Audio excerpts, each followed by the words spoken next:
Исәнмесез, эфирда яңалыклар чыгарылышы, студияда Роза Хабибуллина, алга таба төп темалар турында кыскача. Лифтка кирип, 4 кабыргасын сындырган 2 бала Нисе хастаханәдә. Лифтта йөрү куркынычмы, хәбәрчебез ачыклады. Чаллыда берничә тукталыш исемнәре үзгәрәчәк, коррупцияга каршы көрәш буенча үзәк булдырылачак. Яңа елда шәһәрдәшләрне тагын нинди үзгәрешләр көтә? Бергә күмәкләп мөселман бәйрәмнәрен бәйрәм итү, җыелышып шулай дин гыйлемнәрен өйрәнү, арттыру, Коръән өйрәнү. Мөхәммәд пәйгамбәрнең туган аена багышлап шәһәрдә чаралар уза. Бүген кертемнәрне иминиятләштерү агентлыгы Татфон банкка карата иминият очрагы җитте дип игълан итте. Бу кертемчеләрнең мәнфәгатьләрен яклау өчен эшләнелә. Хәзер банкның финанс хәлен яхшырту буенча чаралар күрелә. Татфон банк кертемчеләре үз акчаларын 29 декабрьдән дә соңга калмыйча алачаклар. Кертемнәрне иминиятләштерү агентлыгы шулай хәбәр итә. Хәзер финанс учреждениедә вакытлыча идарәче билгеләнде. Татфон банк партнеры булып торган Интехбанк бүген кертемнәрне алуга куелган лимитны 10 000 сумга калдырды. Лифтка кирип, 4 кабыргасын сындырган, нәтиҗәдә хастаханәдә ята. 2 бала анасы лифт шахтасына төшеп киткән. Исегезгә төшерәм, 1 ел элек Мәскәүдә кабинаның идәне ишелеп, бер хатын вафат булды. Берничә шундый очрактан соң Чаллыда лифтларны тикшерделәр. Прокуратура кеше сәламәтлегенә зыян килерлек хата тапмады. Әмма тикшерүләрдән соң ни өчен шундый хәл килеп чыкты? Лифтта хәрәкәт итү куркынычмы? Гүзәл Шихапова ачыклады. Может быть, я не знаю, например, что она упала. А здесь ремонт лифта проводился или не было такого? Мне, пожалуйста, вопросы не задавайте, я отвечать ничего не буду. Әлеге хәл турында вахтерлар сөйләми, идарә итүче оешмада да бездән генә белделәр. Зыян күрүче хәбәр итүенчә, бу хәл якшәмбе көнне көндезге сәгать 3-тә була. Альбина өенә кайта торган була. Подъездда берсе дә кисәтмәде ди, ремонт эшләре турында игъланда булмаган. Я захожу, лифт открыт, то есть светит свет. Ну, я зашла, естественно. То есть никаких ни табличек, ни опознавательных знаков не было. В шахту лифта упала, да, на штыри. Сзади меня шел молодой человек, житель этого дома. Он мне помог выбраться и сходил там за помощью. Хәзер шәһәрдәшебез ашыгыч ярдәм күрсәтү хастаханәсендә аның 4 кабыргасы сынган, үпкәсенә зыян килгән. Могла погибнуть молодая женщина, мать 2 детей, 2 года и 4 года. Вот. Это дом, который только вот буквально сдан в этом году. Там была консьержка. Вот. Моя племянница зашла в подъезд. Лифт был открыт, освещен. То есть никаких предвестников таких не предвещало такой трагедии. Это могло произойти с каждым жителем нашего города. Бу йорттагы лифтларга ремонт кирәкми ди идарә итүче оешма инженеры. Лифтпромсервис хезмәткәрләре кабинада хезмәт күрсәтү шартларын яхшырту белән шөгыльләнгән. В этот день производились наладочные работы по установке, открыванию, закрыванию дверей, видеоглазков. То есть ремонта не было? Ремонта не было. Лифт не нуждался? Лифт не нуждался в ремонте. Эшчеләр шахта ишегенең 3-тән 1 өлеше генә ачык иде ди. Альбина Андреевага кисәтү ясаганнар. Әмма наушниклардан музыка тыңлаганга ишетмәгәндер диләр. Согласно технического регламента, со всеми установленными знаками, и регламент был проведен по наряд допуску, значит, никаких замечаний при производстве работ не было замечено. Бу йортта яшәүчеләргә борчылырга кирәкми ди идарә итүче оешмасында. Лифтлар эшли, хәзер Лифтпромсервис оешмасында тикшерү үткәрәчәкләр. Гүзәл Шихапова, Сергей Вильданов, яңалыклар. Чит илдә ял итү 7 миллион сумга төшкән. Бүген дистәләгән шәһәрдәшне алдаган турфирма хуҗасы өстендә суд утырышы булды. 30 яшьлек ир-ат 3 агентлык алыштырган, әмма финанс проблемаларын төзәтә алмаган. Нәтиҗәдә күп миллионлы бурычлар. Хәзер туристлар агентлыгын нәрсә көтә? Алданганнарга акчаларын кайтарырлармы? Хәбәрчебез ачыклады. В виде лишения свободы сроком на 3 года по части 3 статьи 159 Указа Федерации по эпизоду хищения УКПК «Союз Бирзайм» от 20 октября 2014 года в виде лишения свободы сроком на 2 года. Бу җәзалар исемлеге хөкем ителгән Беленковка карата берничә минут дәвам итте. Судья зыян күрүчеләрнең дистәләгән фамилиясын һәм җинаять кылган өчен ничә ел бирелгәнен әйтте. 30 яшьлек ир-атның кемгәдер берничә мең сум бурычы булса, кемгәдер миллионнар тиеш. Суд хөкем карары чыгарды. 4 лет 6 месяцев лишения свободы с отбыванием наказанием с процент колонии общего режима. Меру пресечения в отношении Беленкова в виде содержания под стажи оставить без изменения. Бірінші турагентствосын Беленков 2009 елда ашам. Шул вақыттан алып 3 фирма алыштыра. Соңғысы танылған Санмар федераль шілтер бойынша эшләгән. Агентлыкта финанс кыйынлыклары башлангач, Беленков үз клиентларын алдый башлый.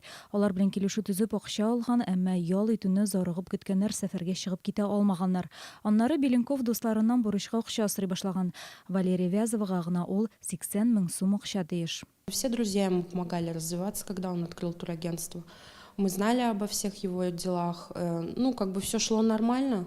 Потом в какой-то момент, видимо, возникли трудности. А конкретно я передала ему денежные средства на развитие бизнеса под проценты, под расписку. Но, к сожалению, вернуть он их не смог. Суд Беленковка мәдди зыян күрүчеләргә акча түләргә карар чыгарды. Тик ул моны кайчан эшли алачак сорау ачык кала. Хәзер Беленков сак астында, гаиләсенә ул бурычлар гына калдырган. Матбугат вәкилләре белән аңа сөйләшүләр тыелган. Иратның чыгарылган карарны югары судка шикаят белдерергә вакыты бар әле. Чаллыда ришвәтчелеккә каршы көрәш буенча үзәк булдырачак. Кайбер тукталыш исемнәре үзгәрәчәк һәм шәһәрдәшләргә хезмәт хакын арттырачаклар. Бу хакта бүген шәһәр советы депутатлары узып баручы елның соңгы утырышында сөйләште. Социаль-икътисади үсешнең фаразлавы буенча киләсе елда инвестициялар күләме якынча 3%-ка артачак. Хезмәт хакы да артачак дип белгечләр. Якындагы 3 елда шәһәр өстенлекле үсеш территориясенә резидентлар җәлеп итәргә тиеш. Активное участие города в федеральных и республиканских программах. Участие в национальном проекте «Комплексное развитие территории моногородов». Привлечение предпринимателей с новыми инвестиционными проектами на территорию опережающего социально-экономического развития. Участие в реализации плана мероприятий Камского инновационного территориально-производственного кластера. Реализация муниципальных программ. 38-нче микрорайондагы сквер элекеге башкарма комитеты җитәкчесе Ринат Гыйләҗев исемен йөртәчәк. Районнардан килгән мөрәҗәгатьләр нигезендә тукталышларга яңа исемнәр биреләчәк.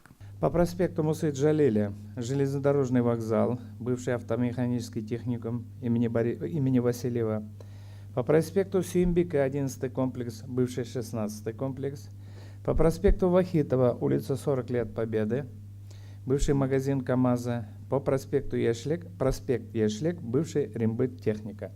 Халык ышанычлысы Николай Атласов җир өсте җәяүле юллары кирәк ди. Бу шәһәрдәге экологик вазгыятьне яхшыртачак. Мондый җәяүле юллары аеруча шәһәрнең яңа һәм иске районнары тоташкан җирдә кирәк ди ул. Благодаря надземным переходам мы сможем убрать светофоры, увеличив пропускную способность ключевых городских магистралей. На первом месте, естественно, безопасность пешеходов. Экология елында Чаллыда шүпне төрләргә бүлү буенча эш дәвам итәчәк. Тиздән республикада ришвәтчелек белән көрәшүче үзәк ачыла. Ул Чаллыда урнашачак. Мәсьәлә Россия президенты аппараты белән килешенгән. Рөстәм Миңнеханов та белә дип тәмамлады үзенең чыгышын депутат Сергей Яковлев. Шәһәрдәшләр өстәмә акчаларны бүлүдә катнашмадылар, әмма аны тулыландыруга зур өлеш керттеләр. Шәһәрдә салым җыю планы 81 миллион сумга артырып үтелгән. Шәһәр бюджетына нәкъ шул хәтле өстәмә акча керде. Шәһәрдәшләр бу финанс ресурсларны нәрсәгә тотар иде, үзләреннән сорадык. Ремонт дорог, тротуаров, скверов для детей, спортивной площадки. Күбрәк юлга һәм пенсионерларга. Я даже не знаю. Я бы из себя оставил. Долгостроя не было. Развалин. Вот это надо. Вот. А то сколько еще местами вон, около мэрии там вон что делается. Ну вот и все. Что. И в других местах есть. И почище, чтобы было. И собак поменьше было бродячих. Продуктыга тутасың пенсиядан күп калмый бит. Пенсия эс.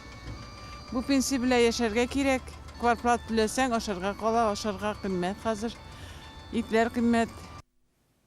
Яңа елга кадәр 2 атнадан күбрәк вакыт калып барам. Бүләкләр алу турында уйланырга вакыт. Кибетләрдә инде күптән яңа ел алды ташламалары башланды. Сыйфатлы пуховиклар һәм матур туннарны каян табарга киләсе сюжетта. Жылы уңайлы һәм матур эс киеме зима кибетендә яңа елга кадәр арзан бәягә соңгы сатып алу мөмкинлеге. Шәшке туннарның яңа коллекциясе дә кайткан. Кайры туннарга 40%-тан 60%-ка кадәр ташлама. Мутон тоннарны 2 тапкыр арзанрак бәягә сатып алырга мөмкин. Күңелгә хуш килерлек бонуслар да каралган. Мәсәлән, шәшке яисә мутон тон сатып алган очракта баш киеме һәм пуховик бүләккә. Сегодня я пришла в магазин «Зима», чтобы выбрать себе замечательную норковую шубу. И оказалось, что здесь проходит акция. Я получила эту дубленку в подарок. Решила порадовать себя перед Новым годом. Пришла в магазин «Зима». Здесь, оказывается, такой большой выбор шуб. Выбрала себе модельку и получила пуховик в подарок. Зима кибеті бітін ғайланы кейіндірерге әзір хатын қызлар мех яйсе қайратун алған ашырақта ерлер де бош қол білән генә ките алмас. Сатушы консультантлар ярдәм итәргә әзір. Өз киемнәрнең 36-дан 72-гә кадәр барлык үлчәмнәре тәкъдим ителә. Матур һәм җылы өз киемен сатып алырга ашыгыгыз. Зима кибеті палитра сәүдә үзәгенең 3-нче катында урнашкан. Декабрь Мөхәммәд пәйгамбәрнең туган айы. Шул уңайдан бу көннәрдә шәһәр мәчетләрендә, мөселман уку йортларында Аллаһ илчесе хөрмәтенә күп чаралар уза. 24 декабрьдә концертлар залында Аклыкка илтсен юллар дигән зур театральләштерелгән тамаша күрсәтеләчәк. Ә бүген пәйгамбәрнең туган көненә багышланган бәйрәм иртәсе Хәзинә балалар клубында үтте. Сүз хәбәрчебез Рима Әхмәтовага. Нәни Мөхәммәднең әнисе Әминә, әтисе Абдулла. Менә шундый кызыклы алым. Мөхәммәд пәйгамбәрнең туу тарихы балачага турында Шәүлә театры. Хәзинә клубында балаларга ислам нигезләрен өйрәтүнең төрле заманча усулларын кулланалар. Уку программасында әдәп, әхлак, Коръән, пәйгамбәрләр тарихы дәресләре бар. Моннан тыш сабыйлар инглиз теле, математика, тирә-юньне өйрәнү, рәсем кебек дөньяви белемнәрдә үзләштерәләр. Иң мөһим өстенлеге ул мөселман балаларын бер-берсе белән аралаштыру, бергә күмәкләп мөселман бәйрәмнәрен бәйрәм итү, җыелышып шулай дин гыйлемнәрен өйрәнү, арттыру, Коръән өйрәнү. Хәзинә клубы 5-нче елын эшли. Хәзер биредә 140 бала шөгыльләнә. Аларның иң кечесенә 9 ай, иң зурларына 14 яшь. Мондай клублар күбрәк булса иде, һәм инде зуррак биналар булса, бу инде үзенчә безнең бер балалар бакчасы шикелле.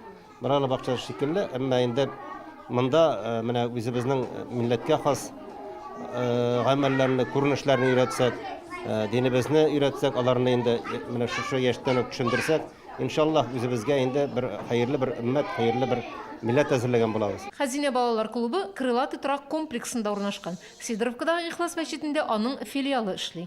Рима Әхмәтова, Ленар Султанов, Яңалыклар. Бүгенге менә шулар, мин сезнең белән сау булашам. Иртәгә очрашканга кадәр сау булыгыз.